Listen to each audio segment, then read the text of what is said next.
Venite adoremus,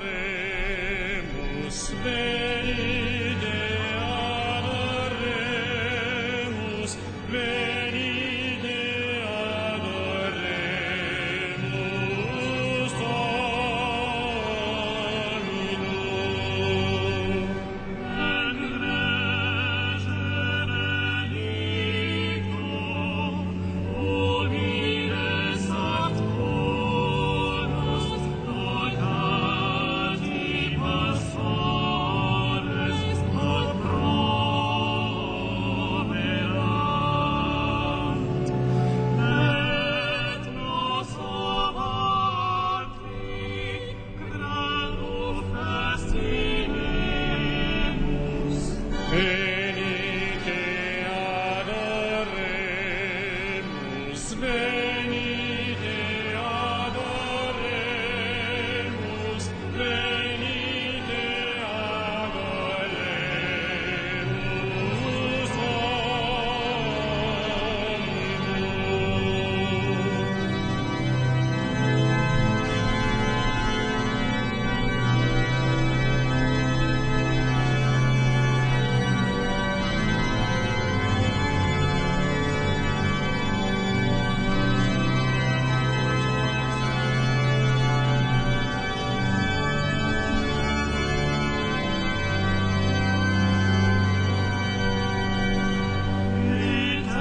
Eterni parentis, splendorem aeternum, velatum soltare fidelibus.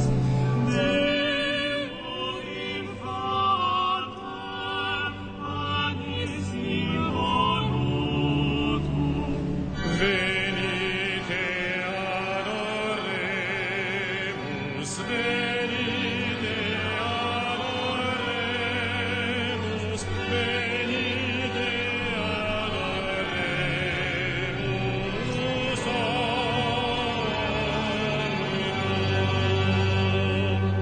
Dominum. In manis Eternium, et felum avantem, iis habeamus ad leximus. Sicra salvate, quis non reormanem.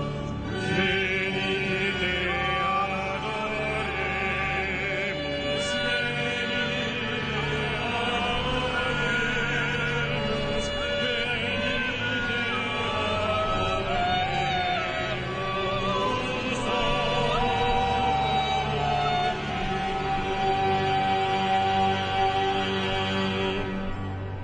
Au nom du Père et du Fils et du Saint-Esprit, la paix soit avec vous.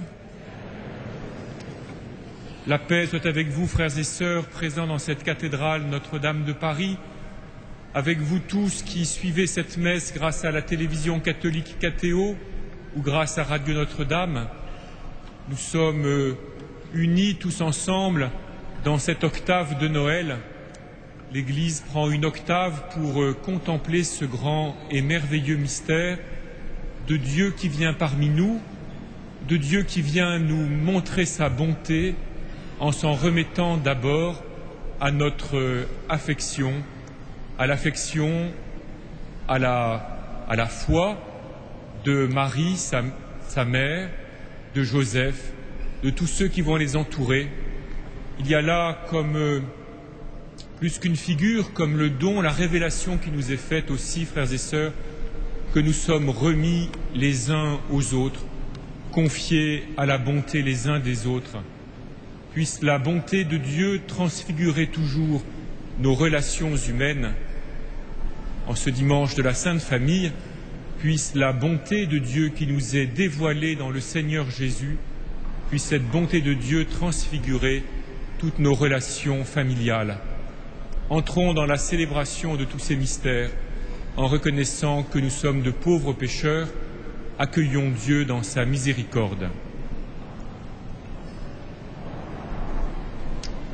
Je confesse à Dieu Tout-Puissant, je reconnais devant mes frères que j'ai péché en pensée, en parole, par action et par omission. Oui, j'ai vraiment péché, c'est pourquoi je supplie la Vierge Marie, les anges et tous les saints, et vous aussi, mes frères, de prier pour moi, le Seigneur notre Dieu. Que Dieu Tout-Puissant nous fasse miséricorde, qu'il nous pardonne nos péchés et nous conduise à la vie éternelle.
Gloria in excelsis Deo. Et terra pax hominibus spone voluntatis. Laudamus te. Benedicimus te. Adoramus te. Glorificamus te.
Altissimo, Jesus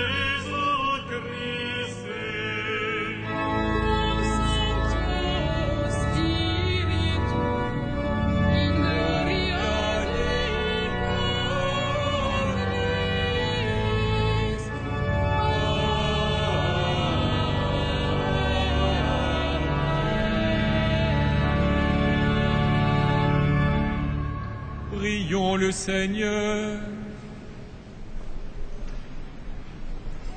Tu as voulu, Seigneur, que la Sainte Famille nous soit donnée en exemple. Accorde-nous la grâce de pratiquer comme elle les vertus familiales et d'être unis par les liens de ton amour avant de nous retrouver pour l'éternité dans la joie de ta maison. Par Jésus-Christ, ton Fils, notre Seigneur et notre Dieu, qui règne avec toi et le Saint-Esprit, maintenant et pour les siècles des siècles.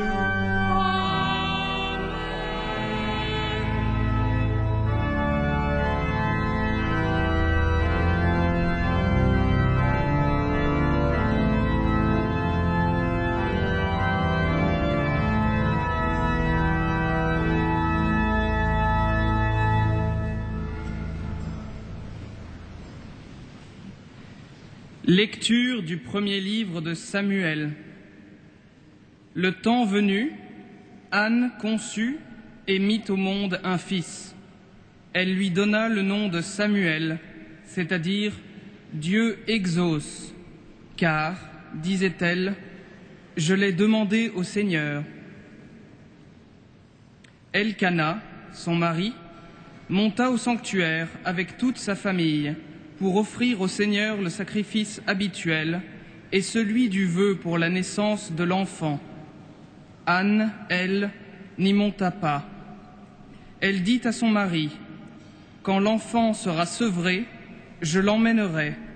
Il sera présenté au Seigneur et il restera là pour toujours. » Lorsque Samuel eut été sevré, Anne, sa mère, le conduisit à la maison du Seigneur, à Silo. Elle avait pris avec elle un taureau de 3 ans, un sac de farine et une outre de vin. On offrit le taureau en sacrifice et on présenta l'enfant au prêtre Élie. Anne lui dit alors, « Écoute-moi, mon Seigneur, je t'en prie. Aussi vrai que tu es vivant, je suis cette femme qui se tenait ici près de toi en priant le Seigneur. C'est pour obtenir cet enfant que je priais, et le Seigneur me l'a donné en réponse à ma demande. À mon tour, je le donne au Seigneur. Il demeurera donné au Seigneur tous les jours de sa vie. » Alors ils se prosternèrent devant le Seigneur. Parole du Seigneur.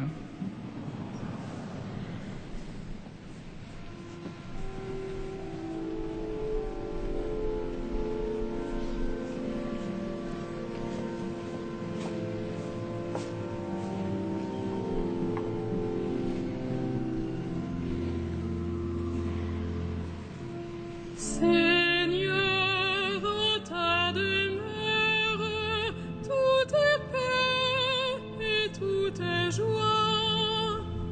Seigneur, en ta demeure, tout est paix et tout est joie. Mon âme s'épuise à désirer les parvis du Seigneur. Mon cœur et ma chair sont un cri vers le Dieu vivant. Seigneur, en ta demeure, tout est paix et tout est joie. L'oiseau lui-même s'est trouvé une maison et l'hirondelle un nid. Tes autels, Seigneur de l'univers, mon roi et mon Dieu. Seigneur, en ta demeure, tout est paix et tout est joie. Heureux les habitants de ta maison, ils pourront te chanter encore. Heureux les hommes dont tu es la force, des chemins s'ouvrent dans leur cœur. Seigneur, en ta demeure, tout est paix et tout est joie. Seigneur, Dieu de l'univers, entends ma prière. Écoute, Dieu de Jacob. Dieu, vois notre bouclier. Regarde le visage de ton Messie. Seigneur, ta demeure, tout est paix et tout est joie.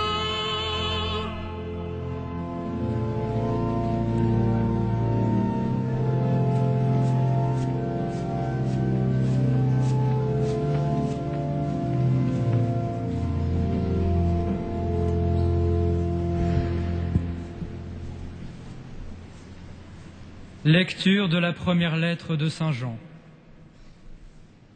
Mes bien-aimés, voyez comme il est grand l'amour dont le Père nous a comblés. Il a voulu que nous soyons appelés enfants de Dieu, et nous le sommes. Voilà pourquoi le monde ne peut pas nous connaître, puisqu'il n'a pas découvert Dieu.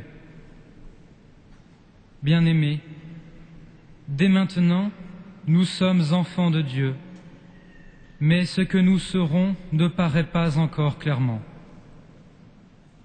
Nous le savons, lorsque le Fils de Dieu paraîtra, nous serons semblables à lui, parce que nous le verrons tel qu'il est.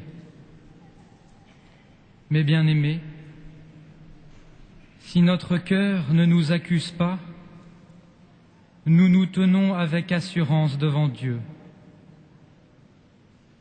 Tout ce que nous demandons à Dieu, il nous l'accorde, parce que nous sommes fidèles à ses commandements et que nous faisons ce qui lui plaît. Or, voici son commandement. Avoir foi en son Fils Jésus-Christ et nous aimer les uns les autres comme il nous l'a commandé. Et celui qui est fidèle à ses commandements demeure en Dieu, et Dieu en lui. Et nous reconnaissons qu'il demeure en nous, puisqu'il nous a donné son esprit. Parole du Seigneur.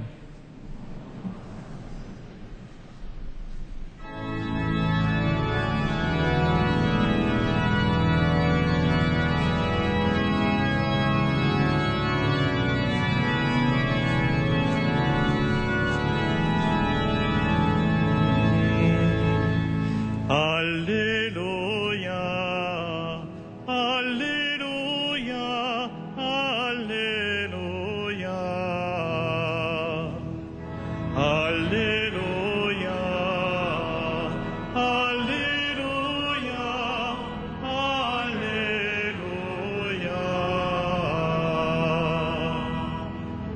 Vraiment, tu es un Dieu caché, Dieu parmi les hommes, Jésus sauveur.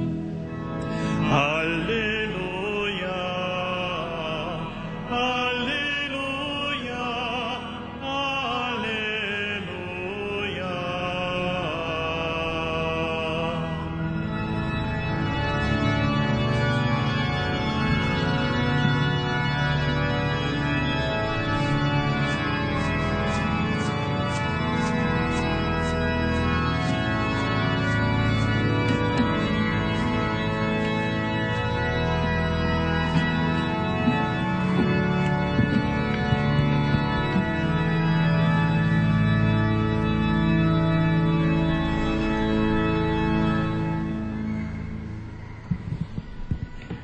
Le Seigneur soit avec vous. Évangile de Jésus-Christ selon saint Luc.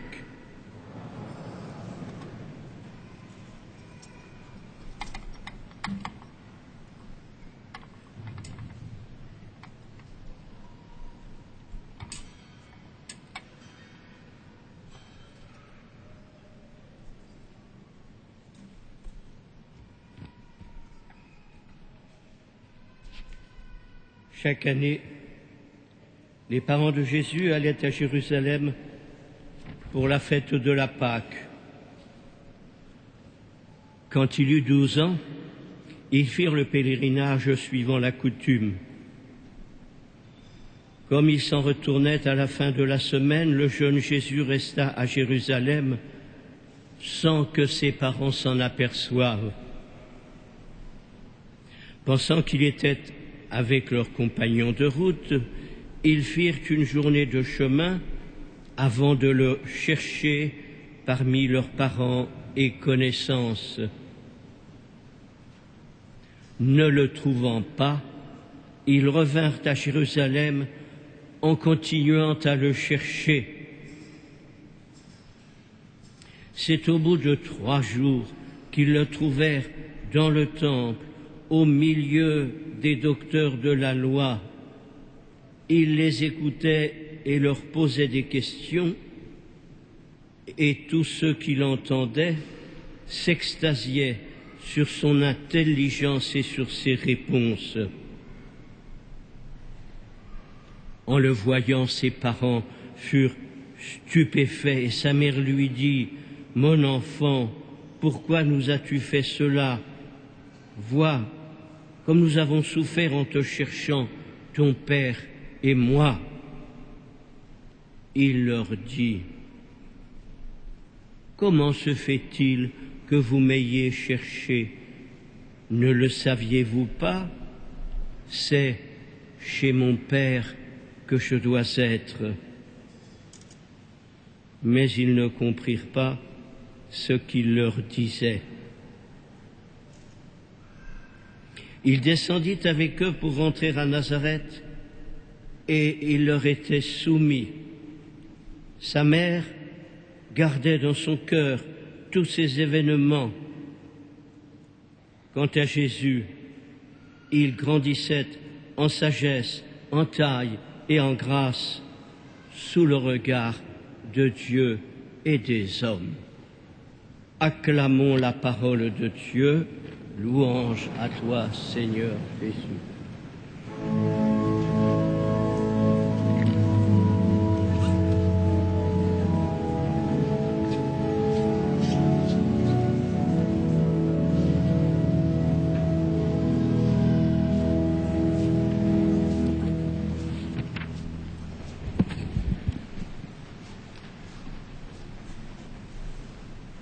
Frères et sœurs, la Sainte Famille de Jésus, Marie et Joseph n'est pas le modèle de la famille humaine. La Sainte Famille n'est pas non plus l'idéal de la famille chrétienne. On pourrait dire plutôt que la Sainte Famille est la transfiguration de la famille.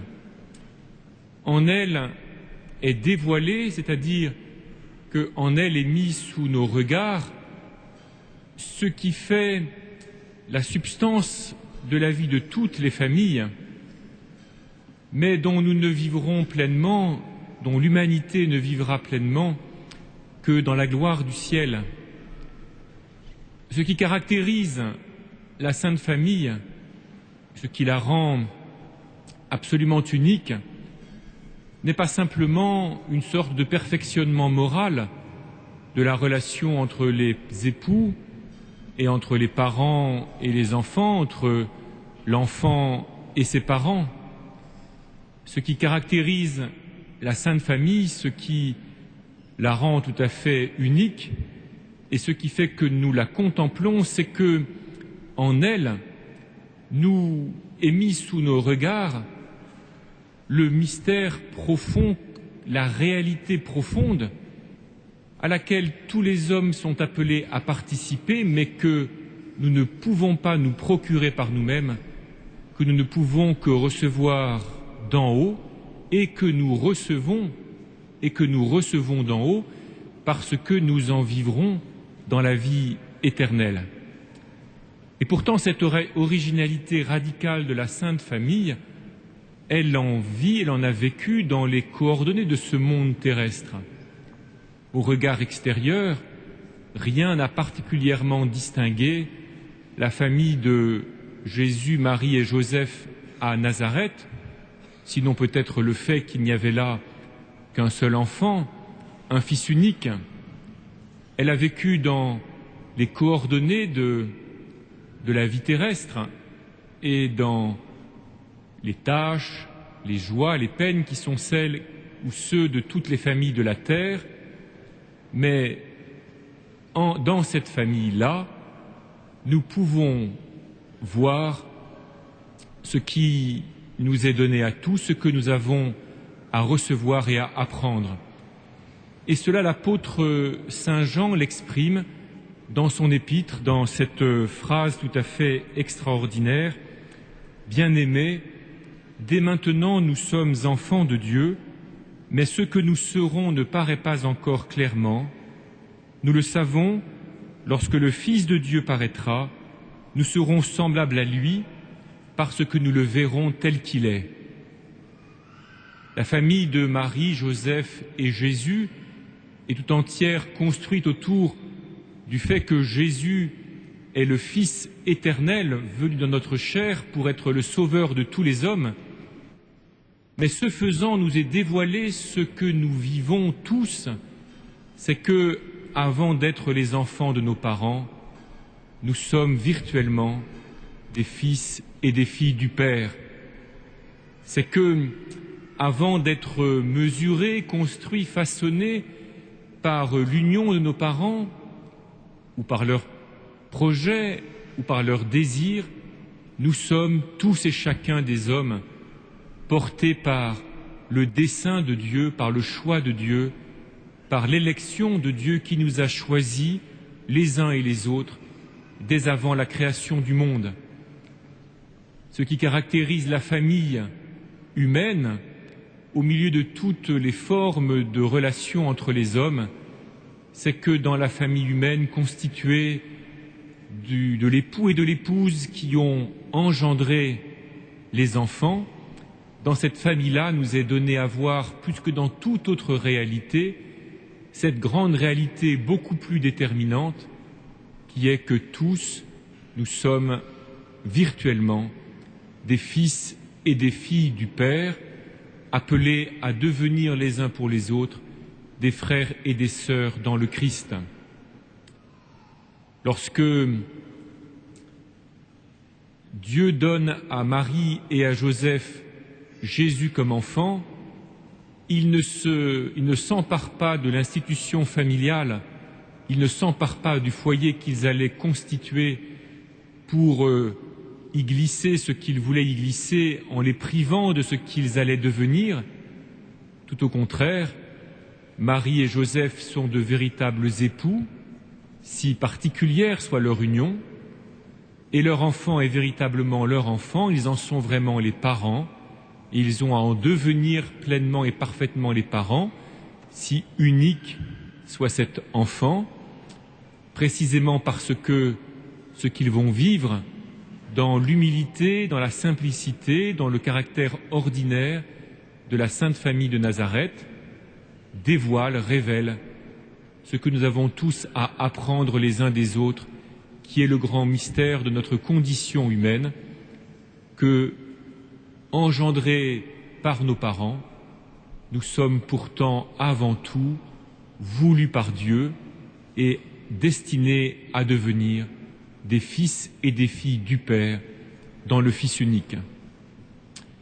Au regard extérieur, la Sainte Famille de Nazareth ressemblait à toutes les familles, que Marie ait été conçue, préservée du péché originel, que Joseph soit chaste et juste selon l'idée de Dieu, que Jésus lui-même soit le Fils consubstantiel au Père, tout cela n'apparaissait pas au regard extérieur, même si peut-être tel ou tel effet de tous ces privilèges-là de chacun des membres de cette famille pouvait transparaître.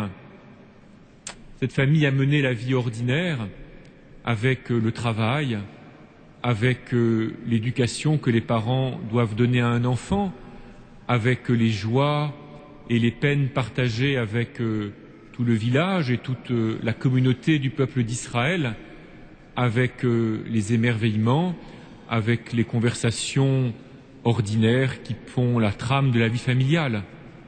Les évangiles ne nous décrivent pas tellement la vie de la Sainte Famille à Nazareth, parce que c'est celle de toutes les familles de ce temps, de cette époque, de ce village, mais ceux qui s'y vivaient dans les gestes très simples, et y compris dans les gestes d'affection mutuelle que Marie, Joseph et Jésus pouvaient se rendre, ce qui se vivait là touchait la substance de la réalité humaine, de la destinée humaine, à un degré évidemment qui échappait à nos regards, avec un sérieux, une gravité, une portée, une ampleur que nous ne pouvons que contempler dans la foi.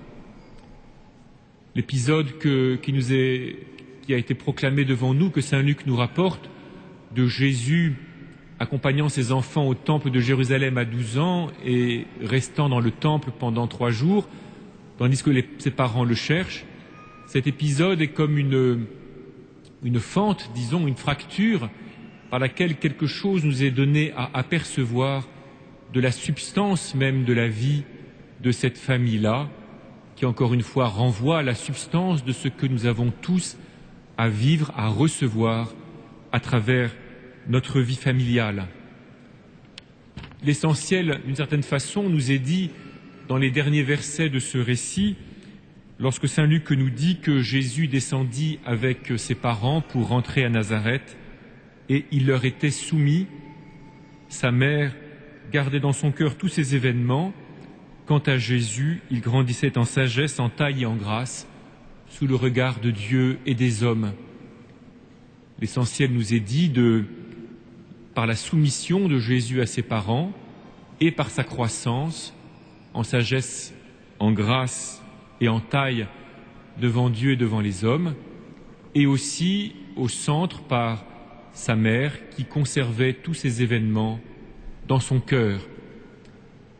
Et de même, frères et sœurs, dans ce récit, ce qui nous est dit du fait que Marie et Joseph n'ont pas compris ce que Jésus leur a répondu est à mettre en relation avec le fait que sa mère conservait tous ces événements dans son cœur, comme la réponse de Jésus « Pourquoi me cherchiez-vous ?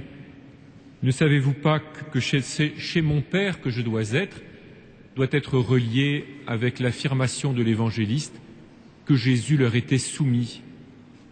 L'autorité du Père et de la Mère, l'autorité de celle dont le corps est fait pour porter l'enfant, comme l'autorité de celui dont le corps n'est pas fait pour porter l'enfant, même s'il a pu l'engendrer. Cette double autorité-là, elle renvoie, elle est le signe, elle indique à chaque enfant une réalité plus profonde encore, plus grande, plus grave, c'est qu'il est voulu par Dieu le Père et qu'il doit, au long de sa vie, chercher quelle est la volonté de Dieu le Père sur lui. L'enfant Jésus, pas plus qu'aucun enfant de ce monde, mais infiniment moins que chaque enfant de ce monde, n'est simplement le produit de ses parents.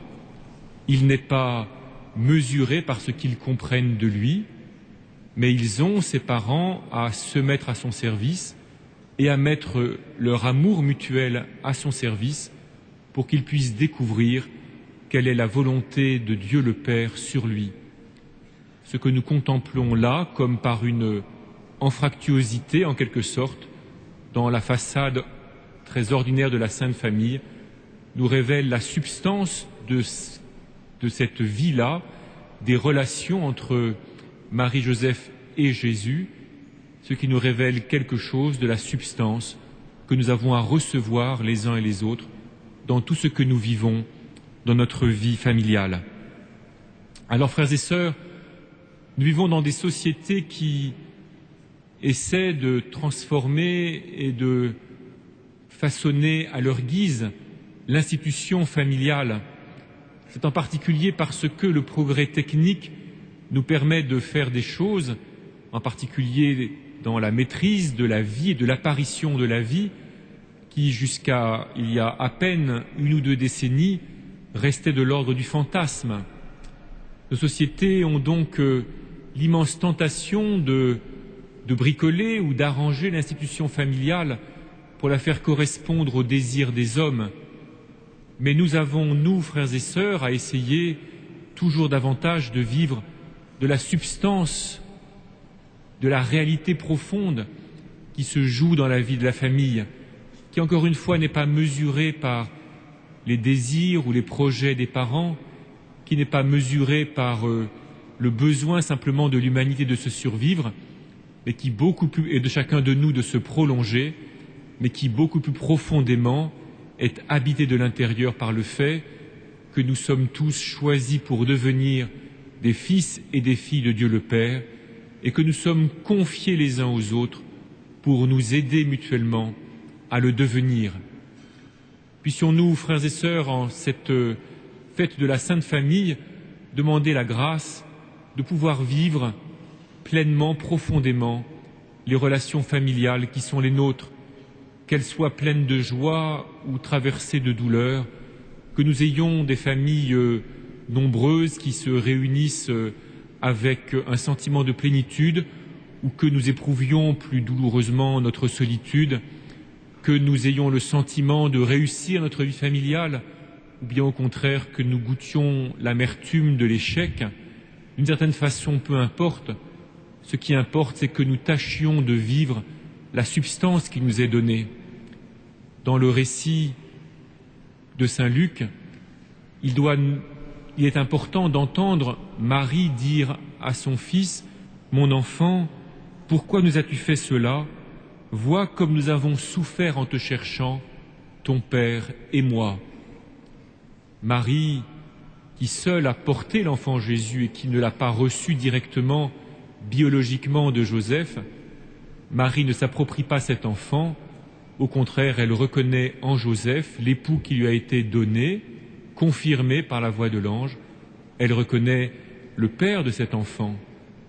Et Joseph l'est vraiment, et la parole de Jésus, ne savez-vous pas que c'est chez mon père que je dois être, n'est pas la façon dont un adolescent conteste l'autorité paternelle, surtout si c'est celle d'un père adoptif. Au contraire, elle indique bien que, à travers ce père-là, qui lui est donné, et dont encore une fois le corps ne l'a pas porté, eh bien cet enfant reconnaît quelque chose de la bonté, de la présence, de l'attente de Dieu le Père, qui a choisi cet enfant comme chacun des hommes et qu'il veut qu'il fasse sa volonté. Puissions-nous, la souffrance donc que Marie et Joseph ont éprouvée pendant ces 3 jours n'est pas une sorte de péripétie, une anecdote, une simple conséquence malheureuse de la fugue qu'aurait fait Jésus. Elle appartient à la substance même de la vie familiale, parce que la vie familiale n'est pas faite des relations un peu spontanées, immédiates que nous pouvons construire. Elle est faite de la recherche que nous faisons les uns et les autres, de la volonté de Dieu sur chacun de nous, du mystère, la recherche que font les parents du mystère qu'est leur enfant, dans le dessein de Dieu, et de la découverte que les enfants peuvent faire de ce que sont ses parents aussi, chacun d'entre eux, et tous les deux ensemble, dans le dessein de Dieu. Puisse la Sainte Famille, frères et sœurs, nous inspirer de chercher toujours, de désirer, d'attendre la transfiguration de nos relations familiales, dont nous savons que nous ne pourrons les vivre en plénitude que dans la gloire du ciel, mais dont il nous est déjà donné de nous nourrir ici-bas. Amen.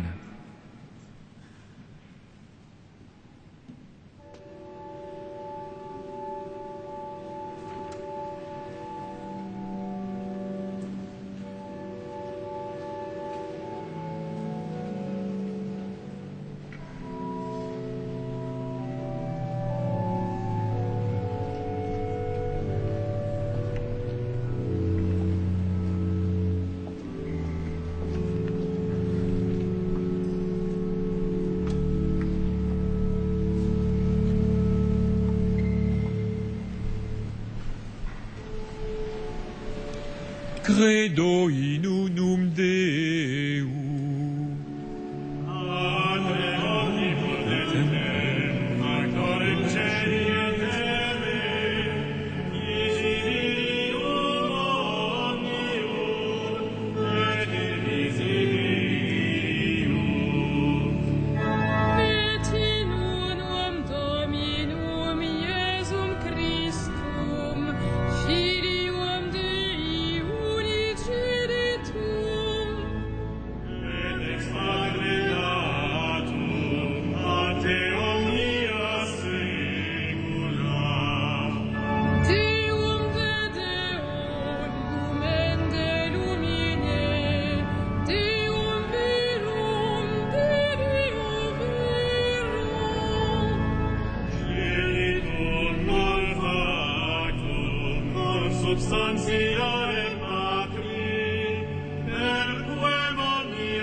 et incarnatus est Spiritus Sancto, est Maria Virgine, et homo factus est. Crucifixus etiam pro nobis, sub Pontio Pilato, assus et sepultus est. Et resurrexit tertia die, secundum Scripturas. Et ascendit in caelum, sedet ad dexteram Patris. Et iterum venturus est cum gloria, gloricare vivos et mortuos, cuius regnit finis. Et in Spiritum Sanctum Dominum, et vivificantem, qui ex Patre Filioque procedit.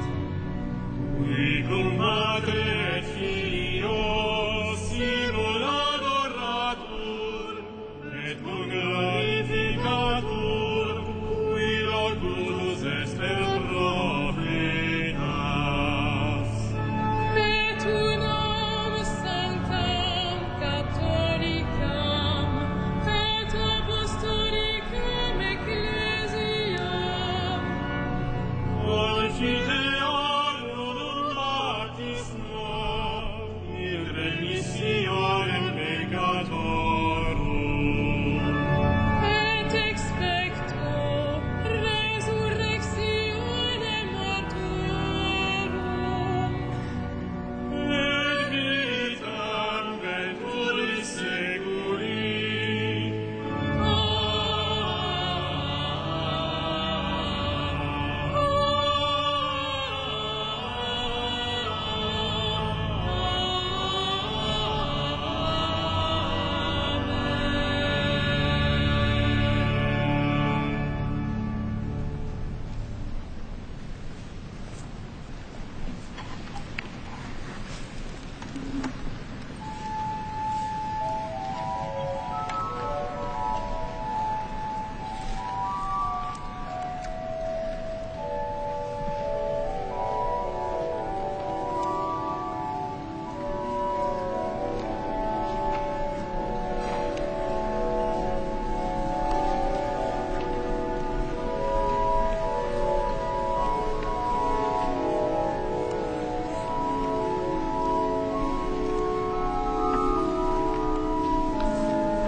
Prions ensemble au moment d'offrir le sacrifice de toute l'Église. En t'offrant, Seigneur, le sacrifice qui nous réconcilie avec toi, nous te supplions humblement, à la prière de la Vierge Marie, Mère de Dieu, et à la prière de Saint Joseph, affermis nos familles dans la grâce et la paix, par Jésus le Christ, notre Seigneur.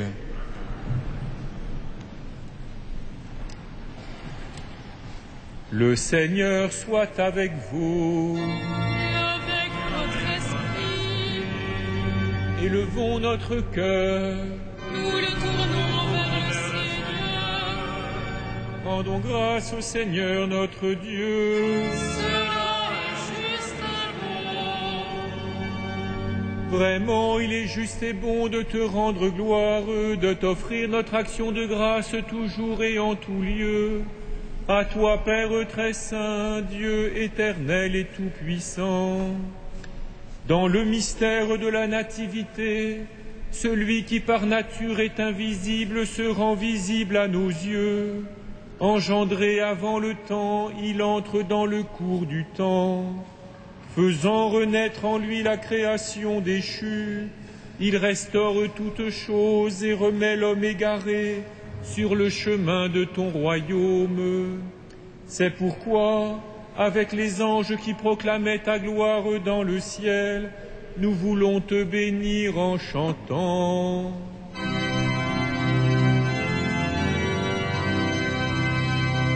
Saint, Saint, Saint, le Seigneur, Dieu de l'univers,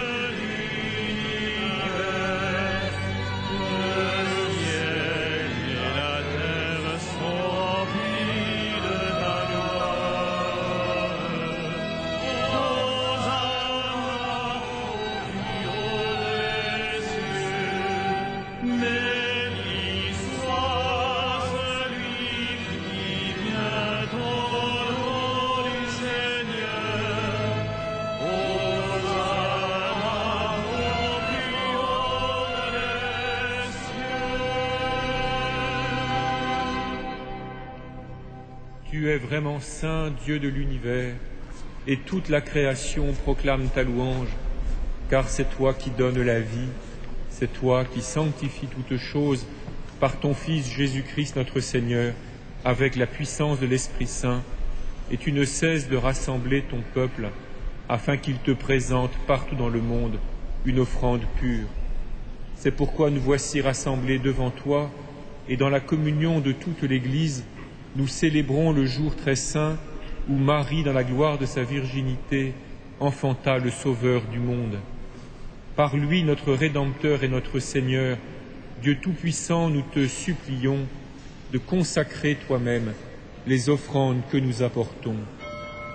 Sanctifie-les par ton Esprit, pour qu'elles deviennent le corps et le sang de ton Fils, Jésus-Christ notre Seigneur, qui nous a dit de célébrer ce mystère. La nuit même où il fut livré, il prit le pain. En te rendant grâce, il le bénit, il le rompit et le donna à ses disciples en disant : Prenez et mangez-en tous. Ceci est mon corps livré pour vous.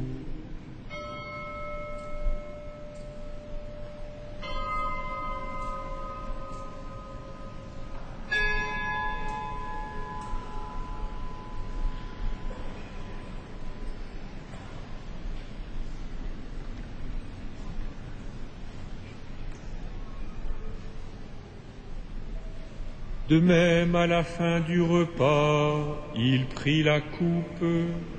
En te rendant grâce, il la bénit et la donna à ses disciples en disant : Prenez et buvez-en tous, car ceci est la coupe de mon sang, le sang de l'alliance nouvelle et éternelle, qui sera versé pour vous et pour la multitude en rémission des péchés. Vous ferez cela en mémoire de moi.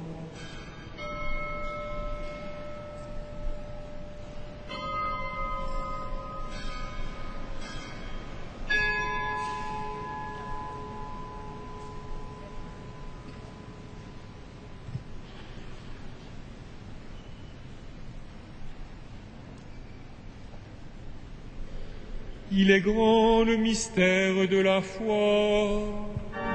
Nous proclamons ta mort, Seigneur Jésus.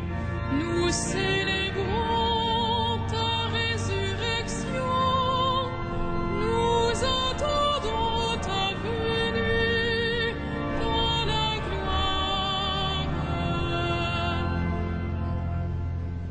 En faisant mémoire de ton Fils, de sa passion qui nous sauve, de sa glorieuse résurrection et de son ascension dans le ciel, alors que nous attendons son dernier avènement, nous présentons cette offrande vivante et sainte pour te rendre grâce. Regarde, Seigneur, le sacrifice de ton Église et daigne y reconnaître celui de ton Fils qui nous a rétablis dans ton alliance.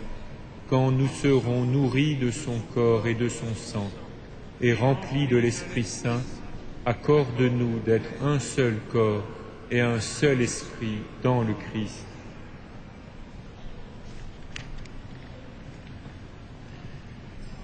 Que l'Esprit Saint fasse de nous une éternelle offrande à ta gloire, pour que nous obtenions un jour les biens du monde à venir, auprès de la Vierge Marie, la bienheureuse Mère de Dieu, avec les apôtres, les martyrs et tous les saints qui ne cessent d'intercéder pour nous.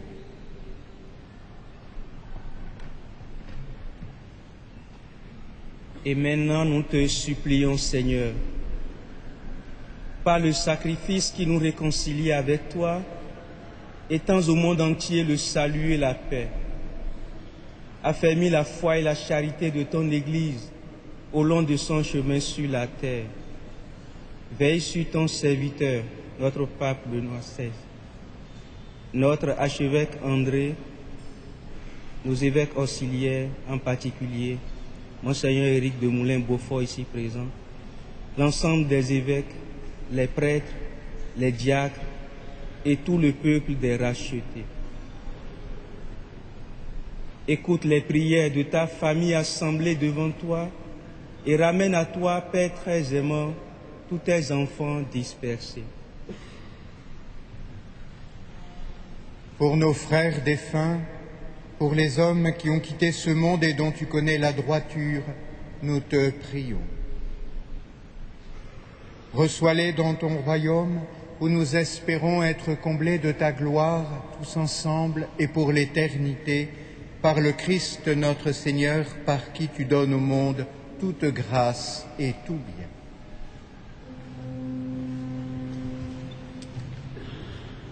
Par lui, avec lui et en lui.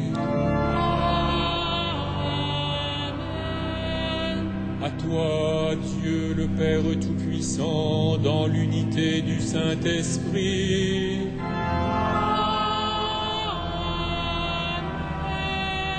Tout honneur et toute gloire pour les siècles des siècles.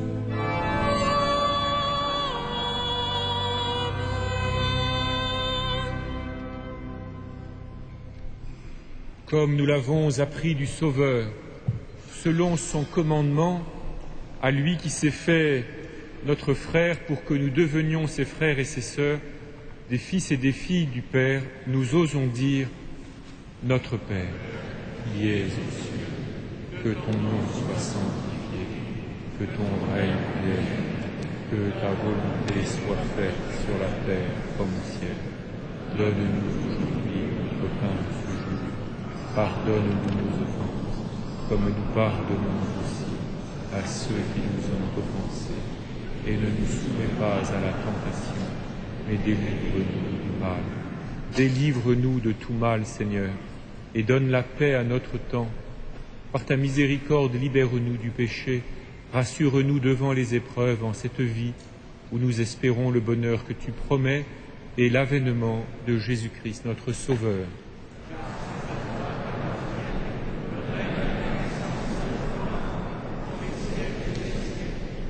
Seigneur Jésus-Christ, tu as dit à tes apôtres, je vous laisse la paix, je vous donne ma paix. Ne regarde pas nos péchés, mais la foi de ton Église. Pour que ta volonté s'accomplisse, donne-lui toujours cette paix et conduis-la vers l'unité parfaite, toi qui règnes pour les siècles des siècles. Que la paix du Seigneur soit toujours avec vous. Frères et sœurs, dans la charité de Christ, donnez-vous la paix.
Heureux les invités au repas du Seigneur.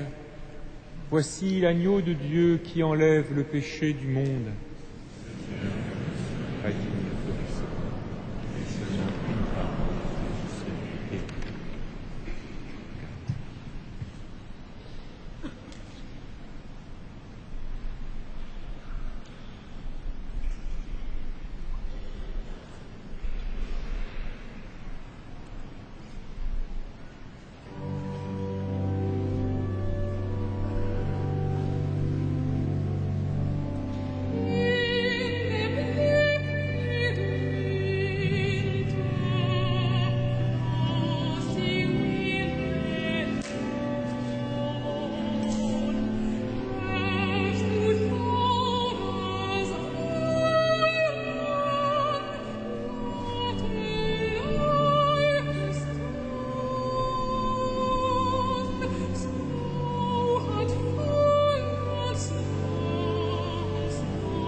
Les annonces sont particulièrement nombreuses pour cette extrême fin d'année.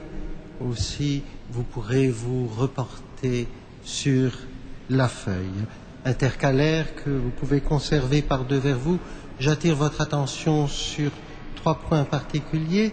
Le mardi 1er janvier est une journée mondiale de prière pour la paix. À cette occasion, la communauté Sant'Egidio à Paris fera une marche de prière qui se terminera sur le parvis de la cathédrale, qui sera suivie à 17h15 de leur participation aux vêpres, puis à la messe solennelle. Les messes de ce jour sont aux heures habituelles. Le vendredi 4 janvier, vénération de la couronne d'épines, comme les premiers vendredis du mois.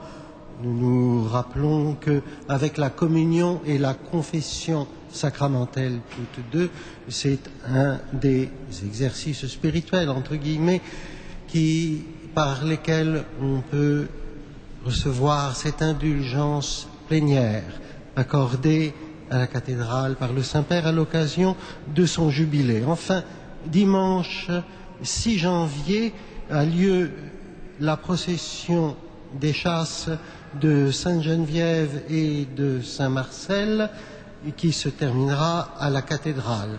Les vêpres seront présidées par Monseigneur Gérard Daucourt, évêque de Nanterre, le lieu originaire de Sainte-Geneviève.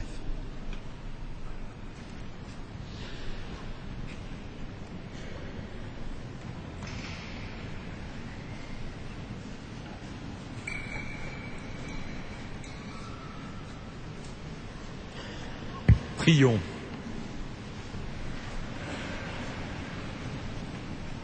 Toi qui nous as fortifiés par cette communion, accorde à nos familles, Père très aimant, la grâce d'imiter la famille de ton Fils et de goûter avec elle, après les difficultés de cette vie, le bonheur sans fin par Jésus le Christ, notre Seigneur.